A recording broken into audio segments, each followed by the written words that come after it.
bendiga, hermanos. Hoy vamos a hablar de... Es una pregunta que el Señor Jesús hizo a sus discípulos mientras que les contó una parábola. Por eso que puedes ver, el tema es: cuando venga el Hijo del Hombre, hallará fe en la tierra.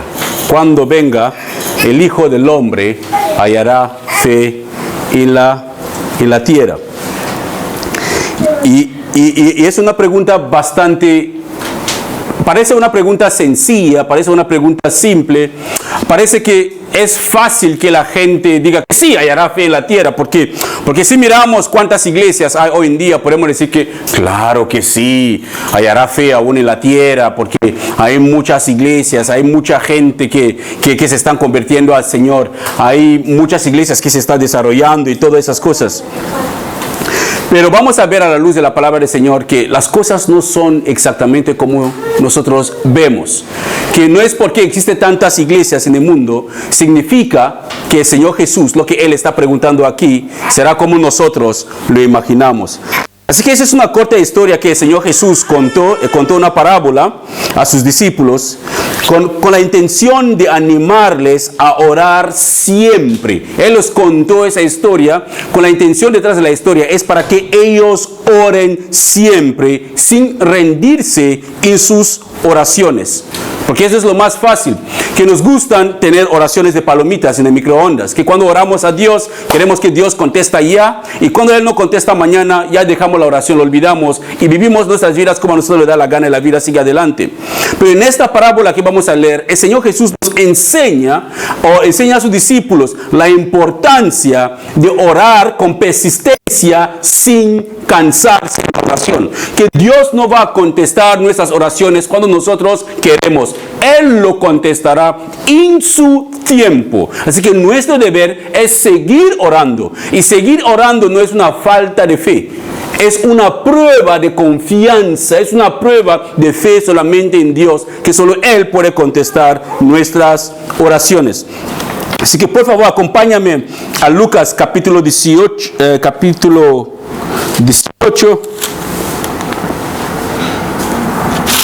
Lucas capítulo 18.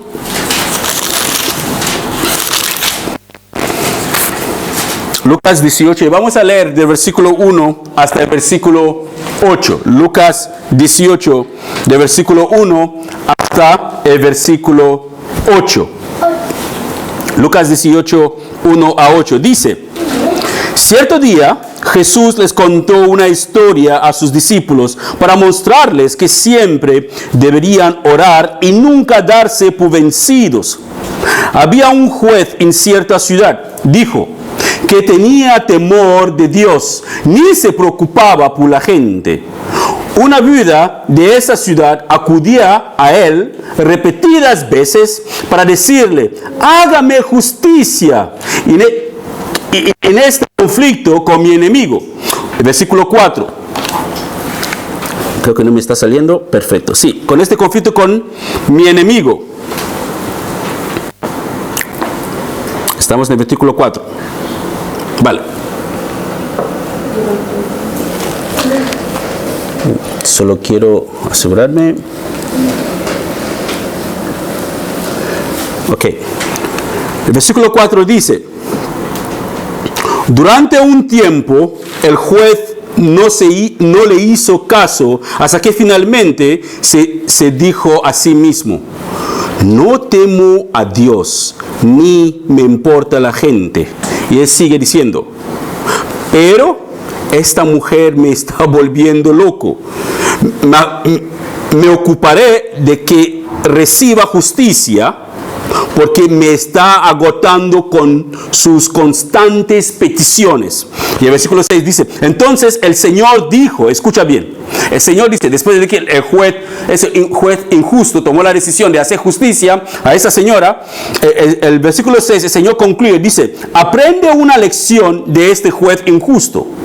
Si hasta él dio un verdicto justo al final, ¿acaso no creen que Dios hará justicia a su pueblo escogido que clame a él día y noche?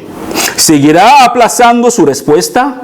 Les dijo, Él pronto les hará justicia, pero cuando el Hijo del Hombre regrese, ¿a cuántas personas con fe encontrará en la tierra?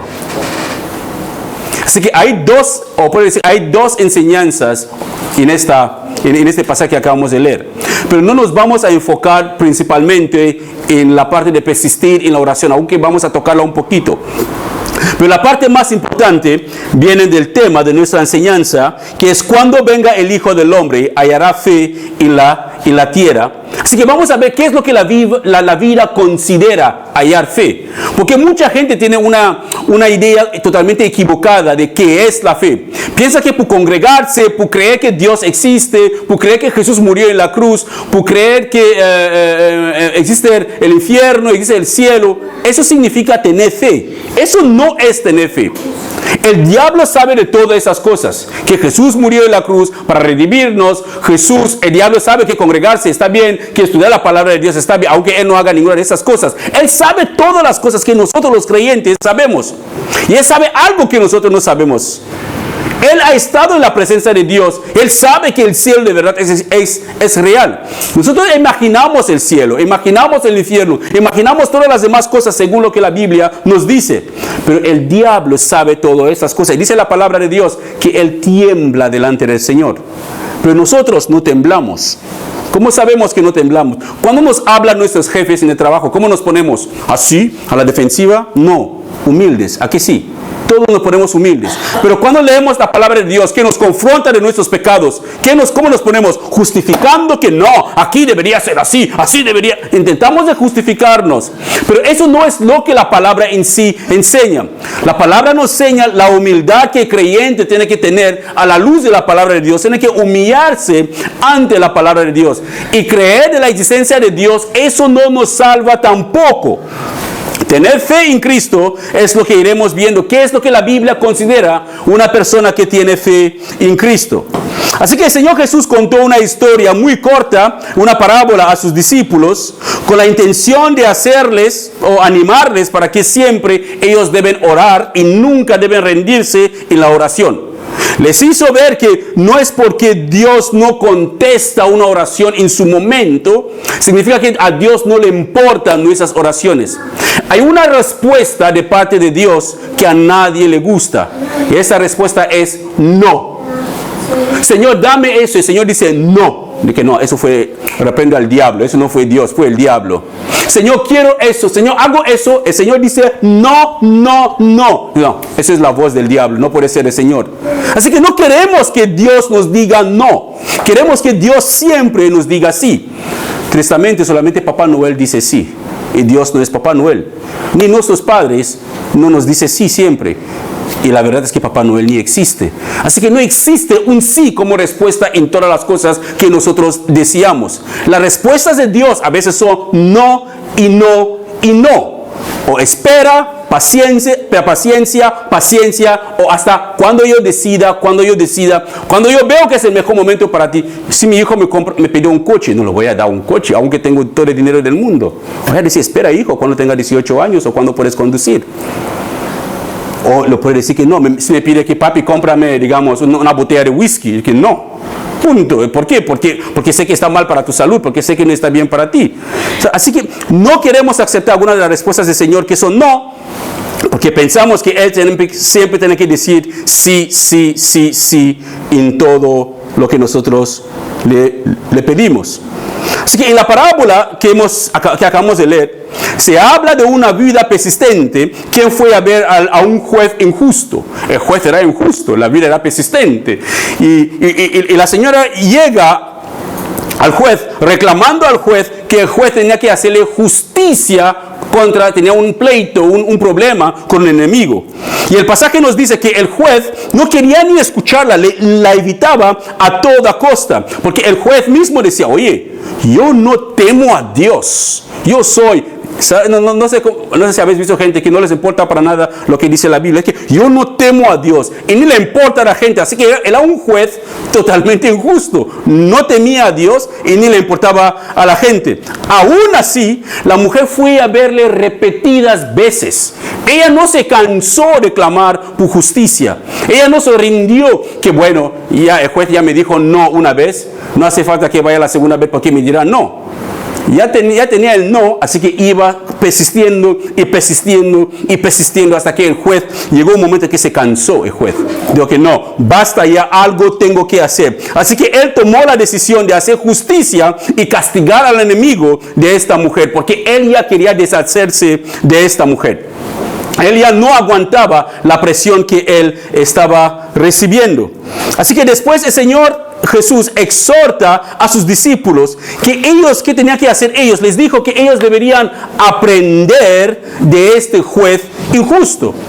Uno se pregunta, ¿qué tipo de lección nosotros como creyentes podemos aprender de un juez injusto? A menos el Señor Jesús hubiera dicho que, oye, aprender de la mujer, porque es una mujer justa, es una mujer... No, dice aprender del juez justo. Así que nos enfoca a la persona imperfecta, a la persona pecadora de la historia. Nos dice, tenemos que aprender algo de esta persona, pero no está diciendo que tenemos que aprender la injusticia de la persona. No nos está diciendo que tenemos que ser injustos como la persona. No está diciendo que tenemos que ser personas que no temen a Dios como este juez. No está diciendo que tenemos que ser una persona que no le importa a la gente como este juez. Pero ¿qué se puede aprender de un juez injusto que no teme a Dios ni le importa a la persona? La idea no es que debemos copiar sus malas acciones o malas actitudes, como hemos visto que el juez mismo lo declara, que no le importa a Dios, pero sino que a pesar de ser una mala persona, a pesar de que el juez era una mala persona, llegó el día en la vida de este juez que se cansó de esta mujer que insistía tanto y tomó la decisión de hacer justicia al favor de esta viuda. Él se cansó, ya no aguantaba más. Así que el juez tomó la decisión de hacer justicia a esta mujer. Y el Señor agregó lo siguiente. Dice, si hasta él, ¿qué sentido? Está hablando de que, es decir, el juez injusto. Si hasta el juez injusto dio un veredicto justo al final, punto ahí, coma. Y ahora viene la pregunta, ¿acaso no creen que Dios hará justicia a su pueblo escogido que clama a Él día y noche? Primera pregunta. Si un juez injusto puede cambiar su opinión por la insistencia de una mujer justa o de una mujer que quería justicia, el juez es injusto, no teme a Dios, no ama al Señor. Si Él pudo cambiar su opinión para hacer justicia, ¿qué hay de Dios que es justo, que es perfecto, que es misericordioso, que es bueno? ¿Acaso Dios no está tomando en cuenta las oraciones de sus santos?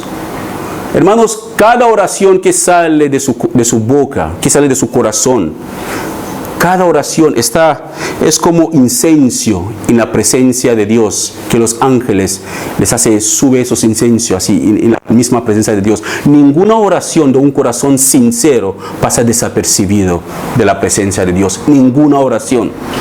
A veces podemos orar ahora, no vemos ninguna solución. Yo les dije una vez que conozco a una hermana que oró 7 años para que su marido se convirtiera. 7 años, su marido, que estaban casados con 2 hijos ya en casa.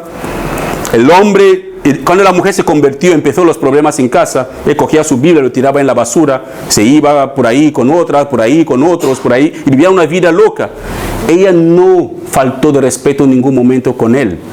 Confió en la palabra del Señor, oró por su marido 7 años. Un día el hombre se hartó, que quiero conocer ese Dios que tú sirves, que te ha cambiado tanto que no te reconozco. Es que tú no me insultas, tú no me hagas eso. Y el hombre se arrepintió y cambió. Y poco después murió en su sillón con un infarto. Y se fue con el Señor. Porque a veces, hermanos, podemos ser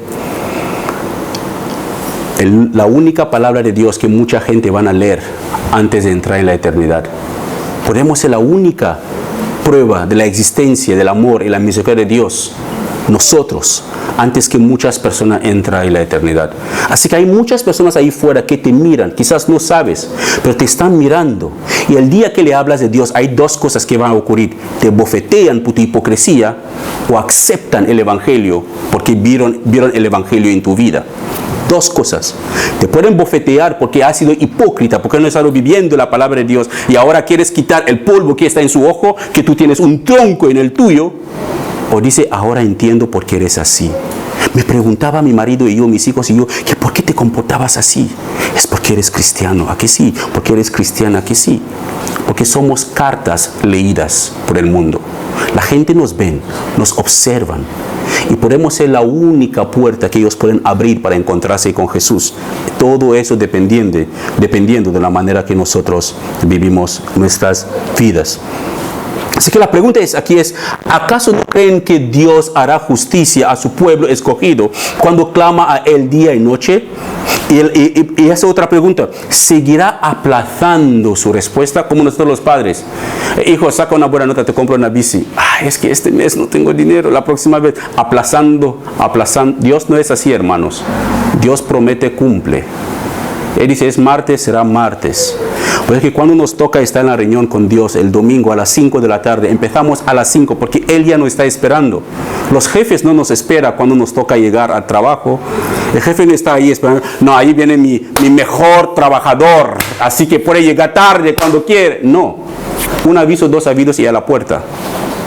¿Y por qué nosotros no tenemos ese temor de Dios? ¿Por qué Dios a la ligera? ¿Por qué no tenemos la misma pasión, la misma determinación cuando nos congregamos? Es porque hemos perdido el temor de Dios. Ya no tenemos el temor de Dios. Dios es como el vecino que, ¿qué más da? Si voy, voy. Si no voy, no voy. Hemos perdido el temor de Dios. Pero ¿qué pasa cuando empezamos a tener problemas? Diosito, papito lindo, sabes que te amo. Dios, los hijos de Israel lo hicieron lo mismo hacia Dios. Dios dice, ahora me llamáis, Yo estaba llamando y nadie me escuchaba. Ahora que tenéis problema, me queréis llamar. No debemos llegar a este punto para que Dios nos deseche, como desecharon a la gente de Romanos capítulo 1. Amén. No debemos desechar a la gente, no debemos desechar a Dios. Hermanos, cuando tu bolsillo está lleno, tu nevera está llena, tu vida va bien, todo te va bien, busque a Dios. Y ojo, te falta poco así para caer, porque Satanás está ahí.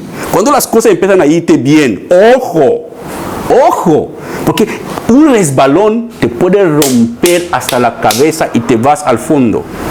Que la comodidad de la vida, hermanos, no nos separa del amor y la relación con el Señor. Que no lo haga. Cuando estamos mal, no busquemos a Dios solamente cuando estamos mal. Cuando deseamos que las cosas, Señor, por favor, dame eso, dame. Y luego el Señor dice, bueno, toma. Bueno, Señor, sabes que no puedo buscarte porque lo que tú me diste me está causando problemas. La mujer que me diste es ella que me dio el fruto, como Adán. Así que las bendiciones de Dios pueden convertirse en obstáculos para buscar a Dios si no buscamos sabiduría de cómo gestionar las cosas que pedimos de Dios. Y es así que nosotros andamos, hermanos. Muchos cristianos se han convertido en domingueros porque entre semana quieren descansar. Es cierto, todos estamos cansados. A veces le dije a mi esposa, si te pongo mi carga o a alguien de la congregación, regresará a su país corriendo. Porque trabajo como todos. Hago la misma cosa que todos, pero tengo otras responsabilidades. Los pastores tienen otras responsabilidades que los demás miembros de la congregación no tienen. Ven otras cosas que los demás miembros de la congregación no ven. Se preocupan por todos, pero no todos se preocupan por él. ¿Lo sabían eso? Que el pastor es el hombre más solitario que existe en la iglesia. Que la gente puede ir a tomar sus cafés, pero nadie pensará en invitarle. ¿Es él quien puede invitar a los demás que van a tomar café? ¿Lo sabían eso? Sí, yo estaba de una congregación y vamos a comer y cenar, pero nadie nunca invitaba al pastor.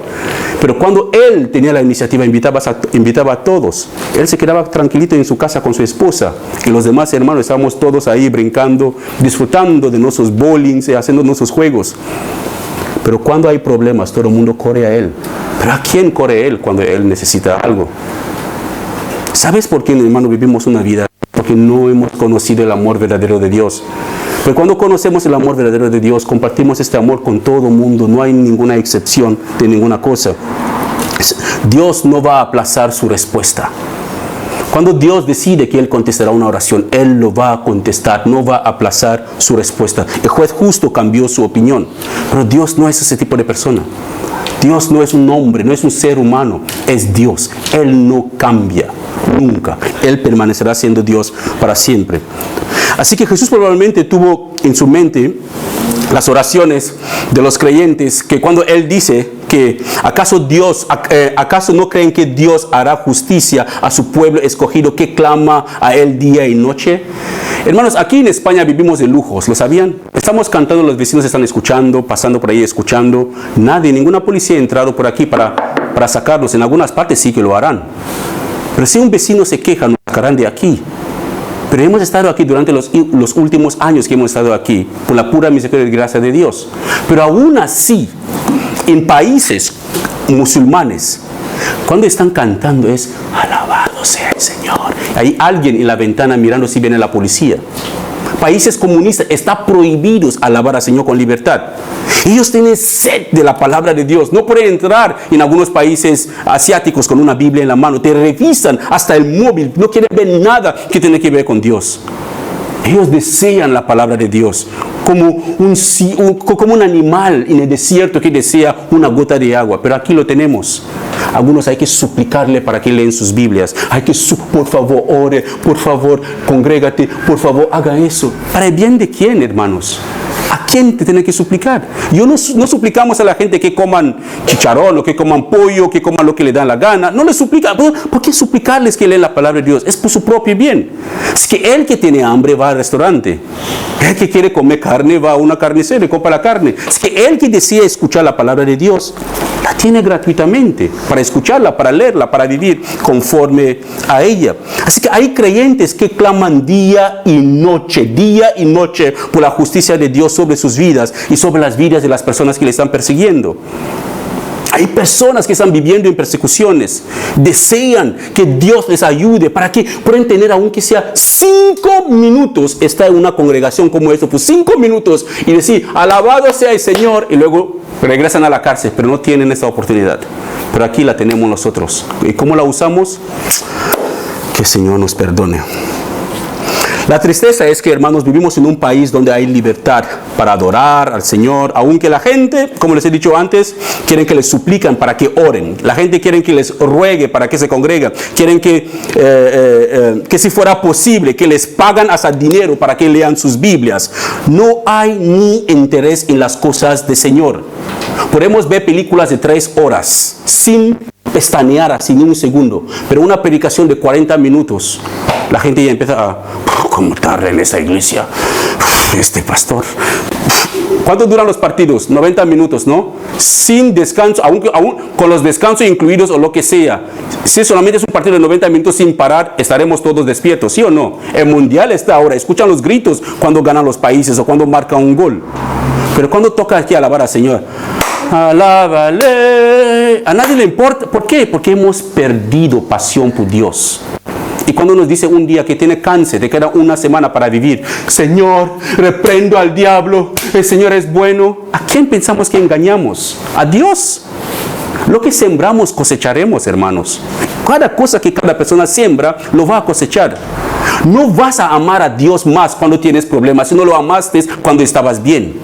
No puedes amar a Dios con sinceridad cuando tienes problemas. La única vez que puedes amar a Dios con sinceridad es cuando tienes todo lo que tú necesitas. Todo lo que tú necesitas. Cuando tienes el bolsillo lleno, tienes la nevera llena, tienes todo lleno, pero aún así deseas Dios. Y cuando la nevera está vacía, tu amor por Dios ya estaba arriba, ya cuando la nevera estaba llena, así que seguirás amando a Dios. Así que las circunstancias de la vida no pueden determinar nuestra relación con el Señor. Pero hoy en día es diferente. Cuando no hay nada en el bolsillo, buscamos a Dios. ¿Eso es fe? No. Cuando la nevera está llena, Señor, es que no puedo porque la nevera está llena. Tengo que intentar vaciarlo antes de buscarte a ti.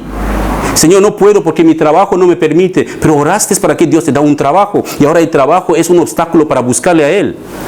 Somos nosotros quien perdemos de Dios. Dios sin nosotros sigue siendo Dios. Pero nosotros sin Dios no somos nadie. Somos como una botella totalmente vacía. Las botellas vacías le tiran en el contenedor para que sean recicladas. Así que la gente quiere ser rogados, quieren ser hasta pagados para que leen sus Biblias. Hermanos, acuerden, la gente que acuden a Dios o a la iglesia para buscar soluciones para sus necesidades o para sus problemas. Y cuando están suplidas esas necesidades y problemas, Dios ya es cosa antigua, es cosa pasada, ya cambiaron de nivel, ya no tiene importancia en sus vidas. Así que la parte que quiero enfatizar en esta enseñanza es lo que vamos a ver ahora. La parte que quiero enfatizar es el versículo 8. Es ahí donde viene el título de nuestra enseñanza, en el versículo 8. Esa es la parte donde yo quiero enfatizar más. Dejó de funcionar otra vez el... Vale, así que... Para, y luego grabas. Es que la parte que yo quiero enfatizar en esta enseñanza, hermanos, es el versículo 8. Así que es ahí donde sale nuestro tema de la enseñanza. Es la pregunta final que el Señor Jesús hace después de haber asegurado que Dios hará justicia a cualquier persona que de verdad desea buscar a Dios y que está clamando y está pasando por necesidad. Dios entiende sus debilidades. Hermanos, no tenemos a un Dios que no comprende nuestras debilidades. Su Hijo fue hombre a 100%. Jesús se hizo hombre. Fue tentado igual que nosotros, pero nunca pecó. Experimentó el sufrimiento, experimentó la traición, experimentó estar solo, la soledad. Porque cuando fueron a arrestarle en Getsemaní, todos sus discípulos escaparon. Él estaba solo. Todos se fueron. En la cruz fue crucificado solo. Ninguno fue voluntario para que le crucificaran con Jesús. Como en mi pueblo, hace como 100 años, en Camerún, mi pueblo, enteraban a los jefes de pueblo con algunos guerreros a la mano derecha, uno a la izquierda, hasta que las familias luchaban para que enteraran a sus hijos con el jefe. Para ellos tenían que hacer un viaje espiritual y el jefe de pueblo necesitaba a sus guardias.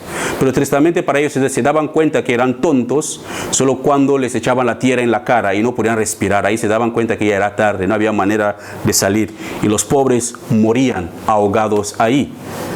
Así que lo que vamos a ver ahora es la soledad que puede ocurrir en la vida de una persona, pero que esa soledad no tiene que apartarnos de nuestra relación personal e íntima con el Señor.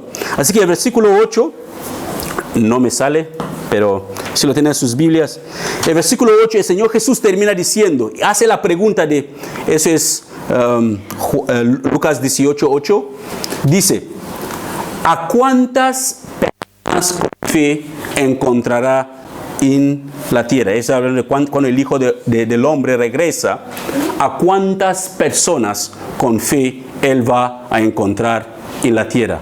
Cuando Jesús regresa, ¿cuántas personas con fe Él encontrará en la tierra? ¿Cuántas personas aún estará con fe cuando Jesús regresa? Así que al mirar las muchas iglesias que están por ahí, uno puede decir que, oye, hay predicadores, televangelistas, hay muchas iglesias, mucha gente serán salvas, pues seguro que habrá mucha gente con fe. Pero ojo, hermanos, no porque hay tantas denominaciones y tantas iglesias uno cerca del otro como los bares aquí en España, significa que todas estas personas que están ahí van camino al cielo. Tristemente pueden ser como graneros o granjas donde la gente guarda leñas. Esas iglesias pueden ser como las granjas donde la gente guarda leñas para usarlo en tiempo de frío en los pueblos, para hacer la barbacoa o para calentar la chimenea o algo así. ¿Qué quiere decir con esto? Que no todo mundo que se siente en la iglesia es cristiano. No se equivoque, hermanos. La Biblia lo pone bien claro. No todo mundo que le llama al Señor Jesús es de verdad un creyente o un seguidor de Jesús. Él lo dice. Ese día muchos vendrán. Señor, pero tú enseñabas, yo estaba ahí, te escuché, leí tu palabra, tenía una Biblia en el Salmo 24 abierto en mi casa, yo estaba ahí, pero Señor, es que no te conozco. Eso es lo más triste que puede ocurrir en la vida de alguien, que el Señor Jesús en tu día, que piensas que es su día de gozo, que la gente se están acercando para recibir su corona de vida, porque han vivido fielmente a la palabra del Señor cuando estaban vivos, han estado ahí de verdad amando al Señor. Tú también te acercas, yo soy de la iglesia bíblica Misión, me van a dar. Y el Señor dice, ¿Quién es este que está mal vestido? Sácamelo fuera. Pero Señor, predicaban el evangelio verdadero. Es que sí, pero no te conozco. Conozco a fulanita tal que estaba así, el otro, pero a ti nunca te vi. ¿Y por qué? Porque estabas presencialmente tu cuerpo, pero tu corazón estaba en otra parte. Tus deseos estaban en otras partes. Venía con la congregación como, a ver cuánto termina para que yo vaya a hacer. Porque no había amor, no había pasión, no había nada para las cosas del Señor. Y eso mucha gente piensa que eso es fe. Congregarse es fe. Tener una Biblia o tener mucho conocimiento de quién es Dios, eso es fe. No es fe. No es fe para nada. Algunas de esas congregaciones de personas que están llenas son personas que quizás ninguno de ellos tiene una relación con el Señor. Y lo que le quiere decir, hermanos, es que no se engañen. Que nadie aquí se engañe. Llamar al Señor Jesús Señor, Señor, Señor no significa que tienes fe en Él. No significa nada para el día. ¿Qué pasó con Pablo? Pablo iba solamente lo que él usaba para limpiar su sudor, lo usaba, los pañuelos lo usaban para echar fuera demonios. Uno de los líderes religiosos de la sinagoga, sus hijos fueron para echar fuera demonios en el cuerpo de una persona. Ellos sabían que Jesús hacía milagros a través de Pablo. Así que dijeron a un hombre que estaba poseído: en el nombre de Jesús que predica Pablo, te ordenamos, salga. El demonio dice: esperen, chicos, a Jesús personalmente lo conozco. A Pablo, sí, me han hablado de él, que hace cosas impresionantes. Pero vosotros, ¿quiénes sois? Dice que el hombre endemoniado se tiró encima de ellos y salieron todos desnudos, corriendo. Quiere decir que llamando el nombre de Jesús no es garantía para nada de salvación. Decir que formas parte de una iglesia que predica el evangelio verdadero no es garantía de salvación. Teniendo conocimiento de la Biblia tampoco es garantía de salvación. Congregándose de lunes a domingo no es garantía de salvación de ninguna manera. No es garantía de salvación. Así que nadie se engañe. Ser parte de una iglesia no es garantía de salvación. Dicen que tienen fe en Dios muchas personas, pero si uno se sienta y graba sus vidas y ponelo como una película y que ellos mismos lo ven, uno se dará cuenta que no conocen a Dios con su manera de vivir. La pregunta es, ¿por qué o qué significa tener fe en Dios? Eso es el punto que vamos a tocar. Con eso vamos a concluir muy pronto. Jesús dijo: cuando el Hijo del Hombre regresa, ¿acaso hallará fe aún en la tierra? Uno puede decir que, pero claro que sí, hallará fe aún en la tierra. Pero ¿qué quiere decir tener fe en Dios? ¿Es decir que Jesús es el Hijo de Dios y está? ¿O formar parte de una congregación? ¿O decir que yo me congrego todos los días? ¿O decir que no, yo diezmo, yo ofrendo, yo hago eso? ¿O decir que yo salgo para evangelizar? Nada de eso es tener fe en Dios. Hay mucha gente que predica la palabra de Dios y están en el infierno ahora asándose. Hay mucha gente que formaba parte de iglesias bíblicas, pero no están en el cielo en este momento. Hebreos capítulo 11, Eso decidió de no funcionar. Hebreos capítulo 11, de versículo 1, lo pone así. Le da una definición de qué es la fe. Hebreos 11:1 dice: es pues la fe, la certeza de lo que se espera. Primeramente, la fe es la certeza de lo que se espera, la convicción de lo que no se ve. La certeza de lo que se espera, la convicción de lo que no se ve. Alguna vez, imagínate, hermanos, que estás a punto de tomar un avión para venir a España o para ir a su país de vacaciones y le dice: el piloto está borracho y el copiloto es ciego y el piloto borracho es sordo. Es sordo, sí, no escucha. Y el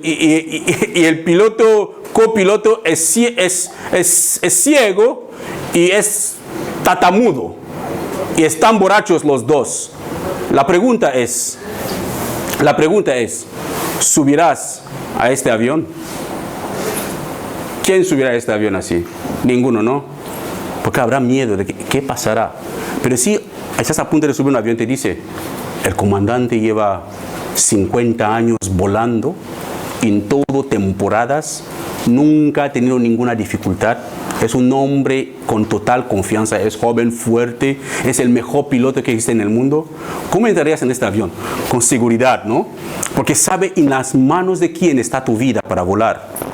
Tener fe en Cristo Jesús es tomando tu propia vida, entregándosele a Él, para que Él, en todas circunstancias, aunque haya turbulencias en la vida, que siempre habrá, está segurísimo que el aterrizaje será perfecto. No importa las turbulencias en la vida, pero tiene la certeza de que este que está pilotando mi vida es el único que puede pilotar mi vida y llevarme a tierra segura. Que no importa las turbulencias que uno puede tener. Por eso que Hebreos 11:1 dice, la fe es pues la certeza de lo que se espera. ¿Qué estoy esperando? Que llegaré al final. Llegaré al final de mi carrera, pues seguro. Y la convicción de lo que no se ve, no lo conozco ni lo he visto, pero creo lo que han dicho de él, que tiene experiencia para llevarme donde yo quiero ir. Es tener esta certeza. Y si yo lo sé, mi vida es imposible de permanecer de la misma manera. Debo vivir una vida que agrada a mi Señor. Sinceramente, hermanos, examinamos nuestras vidas. Vamos terminando. Examina su vida personalmente y pregúntase, ¿deseas de verdad, con la manera que vives ahora, deseas que Jesús regrese hoy? De la manera que tu vida es hoy mismo así, ¿deseas que Jesús regrese hoy? O si ese edificio nos cae encima y nos muramos todos, ¿dónde van a ir? ¿Dónde vamos a ir? ¿Estaremos en la presencia de Dios o estaremos arrepintiéndonos porque nunca pusimos nuestras vidas en orden con Él? Así como nuestras vistas físicas es el sentido que nos da la evidencia del mundo material, la fe es el sentido que nos da la evidencia del mundo espiritual invisible. No vemos el mundo espiritual, pero sabemos que existe. Por eso que en la oración que todos conocemos, el Padre Nuestro, mucha gente dice, líbranos del mal. No es líbranos del mal solamente, es líbranos de Satanás mismo. Que el Padre nos libra de Satanás mismo. Por eso que la oración de Padre Nuestro es que pedimos que el Señor nos libra de las maquinaciones de Satanás. No solamente líbranos de tentación, pero Satanás es real. Y no estamos ahí para pelear con él, no, estamos ahí para obedecer la palabra del Señor y vivir conforme a la palabra del Señor. Porque hoy en día muchos cristianos hablan más de Satanás que hablan de Dios. Satanás es así, es poderoso, es así. Olvidan quiénes son en Cristo Jesús. Entonces la pregunta que me hago que quiero hacerles a los hermanos antes que terminamos es, ¿para qué sirve la fe? Porque el Señor Jesús pregunta, ¿acaso Él encontrará fe en la tierra cuando Él regresa? ¿Para qué sirve la fe? Porque sin la fe, la Biblia dice que sin fe es imposible agradar a Dios. Sin fe, ¿en quién? En Jesús. La fe tiene que tener un objeto, una persona. Tenemos que estar confiando. Es como mi hijo puede estar encima de un edificio y dice, salta, salta. Mira, ¿me vas a coger? Que sí, te voy a coger. Y si él salte, es porque confía que yo lo voy a agarrar. Confía plenamente que yo... Eso es tener fe en mí. De la misma manera que tenemos que tener fe en Dios y descansar en Él en todas las áreas de nuestras vidas. Así que la fe se necesita para aquello que no podemos ver ni tocar. Necesitamos la fe para aquellas cosas que no podemos ver ni tocar. La fe no es una simple creencia o un entendimiento intelectual. Es la disposición a confiar y a creer y a agarrarse a Dios confiando que Él está con nosotros. Que Él se ocupa de cada detalle de mi vida. Que nada me faltará. Aunque ande por valle de sombra de muerte, no temeré mal alguno, porque Dios está conmigo. Esa es la fe que el Señor Jesús pregunta. ¿Acaso voy a encontrar personas así cuando yo regrese? ¿O personas que están matando, bailando y saltando en la iglesia? Montones. ¿Vas a la discoteca de Barceloneta? Vas a encontrarles ahí montones. He visto cristianos después de la iglesia, se sientan en el bar, se toma un café, se toma una cerveza y se emborrachan, ni solamente cerveza. ¿Por qué? El sábado anterior estuve en la discoteca bailando ahí. Y el domingo estás ahí en la misma mano, levantando las manos a Dios. ¿A quién pensamos que engañamos? Esa es la pregunta. ¿A quién? ¿Cómo puede salir agua dulce y salada de la misma fuente? ¿Cómo pueden habitar la luz y las tinieblas en la misma casa? Imposible. La fe no es una simple creencia o un entendimiento intelectual. Es la disposición a confiar, creer y aferrarse a Dios. Pero no es lo que nosotros vemos hoy en día. Ha cambiado la fe hoy en día. La gente ya no depende de Dios. Por eso que viven sus vidas a su manera que le da la gana. Viven sus vidas a sus anchas. No ven la necesidad de orar. No ven la necesidad de buscar la dirección de Dios. Piensan solamente en el dinero. Tener la nevera llena, provisiones, todo en la nevera, está bien de salud, es todo lo que nos importa hoy en día. Si está bien de salud, tengo dinero, tengo la nevera llena, ¿para qué orar? ¿Qué voy a decirle a Dios? Por eso que se ora, oh, Padre, ¿qué te voy a decir? Tengo la nevera llena, ¿qué voy a decir a Dios? Estoy bien de salud, ¿qué le voy a decir? Bueno, tengo un trabajo, ¿qué le voy a decir? ¿Por qué? Porque ya tenemos todo lo que necesitamos, ¿para qué confiar en Dios? Ya no tenemos fe, actuamos según nos da la gana. Y después cuando nos golpeamos con la pared, Señor, tú sabes que soy tu hijo, tú sabes que soy tu hija. Y Dios en su inmensa misericordia a veces nos responde. Él puede desecharnos cuando Él quiere.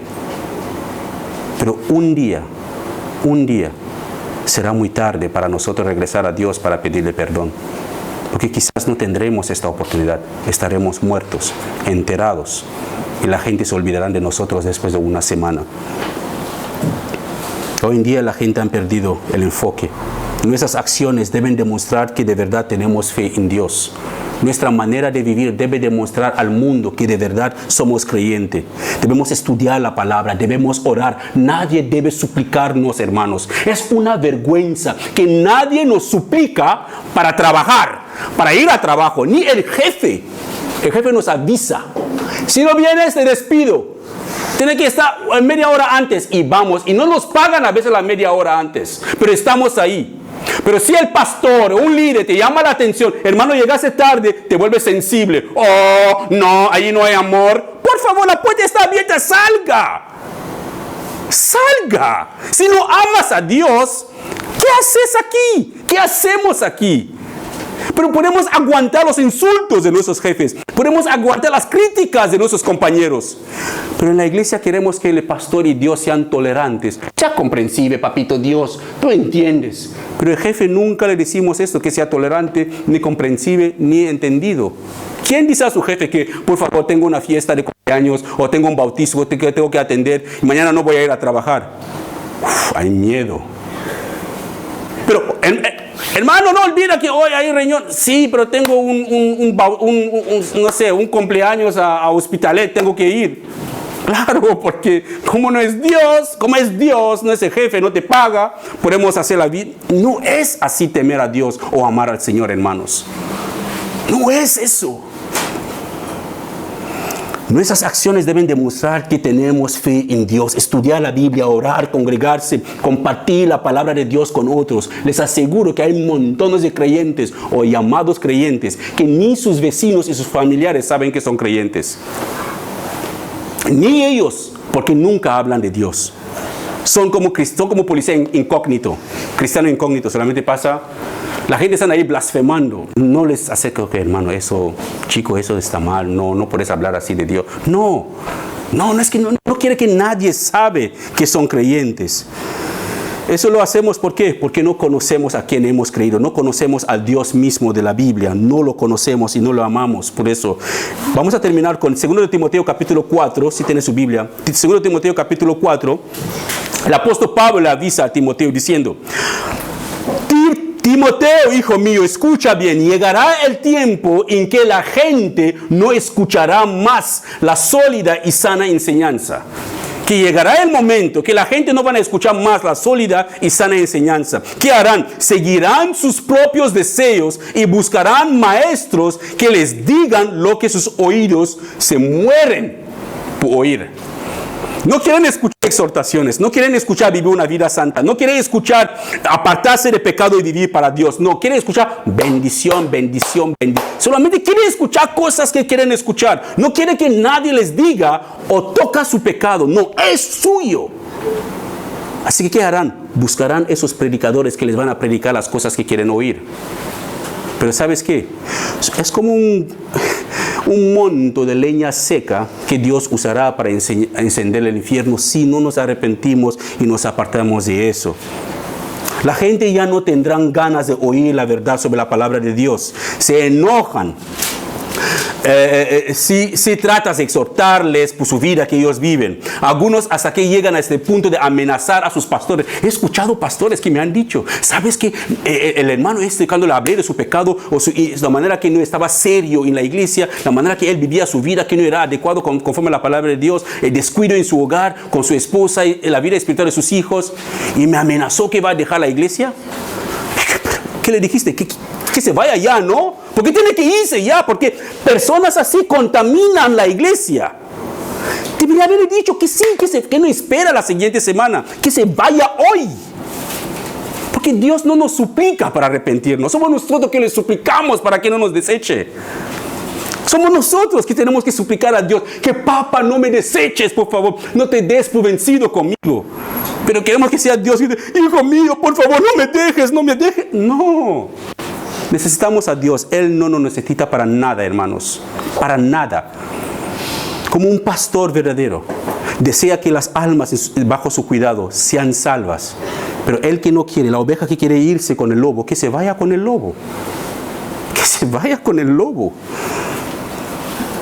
Algunos han llegado hasta amenazar. Hermanos, quiero terminar diciéndoles esto. Sin fe, imposible agradar a Dios. Sin fe en Cristo es imposible agradar a Dios. Así que, y la persona que tiene fe en Cristo tiene que vivir conforme a la palabra de Dios. Nadie debe obligar o presionar a esa persona para que viva de la manera que le agrada a Dios. Si usted, la pregunta para usted a esta noche es, si usted tiene fe en Cristo o no. Examina su vida y pregúntase, ¿tengo fe en Cristo? ¿Tengo fe en Dios? Pues si tu respuesta es sí, pues debe vivir la vida cristiana conforme a la palabra de Dios. Si de verdad eres honesto o honesta con tu conciencia, sabrás si la respuesta es sí o no. Y si es no, aún no es tarde. Dios es misericordioso. Lo dice 1 Juan 1:8. Si confesamos nuestros pecados a Él, Él es fiel y justo para perdonarnos y limpiarnos de toda inmundicia. Así que una vida donde el pecado no tiene lugar, eso debe ser la vida de un creyente. Una vida donde el pecado no tiene lugar. Una vida que la persona estudia la palabra de Dios, la persona ora, la persona se congrega, hermanos. Que el Señor nos ayude a vivir la vida que a Él le agrada. Eso debe ser la vida de un creyente. Eso debe ser la vida de un creyente. Una vida que agrada al Señor. No una vida que a nadie o que la persona no tiene ningún amor ni pasión para las cosas de Dios. Todo creyente verdadero debe vivir una vida que le agrada al Señor. Así que yo les pido, hermanos, que el Señor tenga misericordia de nosotros. Que cada uno examine su vida y pregúntense si de verdad está en la fe o no está en la fe. Si de verdad ama al Señor o no ama al Señor. Y recuerda, Dios no puede ser burlado. Lo que usted siembra, le asegura 100%, conforme a la palabra de Dios, cosechará no lo mismo que sembraste, pero siempre cosechamos más de lo que hemos sembrado. Un grano de frijol no dará un grano de frijol, dará muchos granos de frijoles. Así que cada uno mira lo que siembra en su vida. Que cada uno mira cómo vive su vida. Porque cada uno responderá por su propia vida delante del Señor. Y yo responderé por la mía, mi esposa por la suya, mis hijos por los suyos. Y cada uno responderá por su vida. Amén. Padre, gracias por tu palabra. Muchas gracias.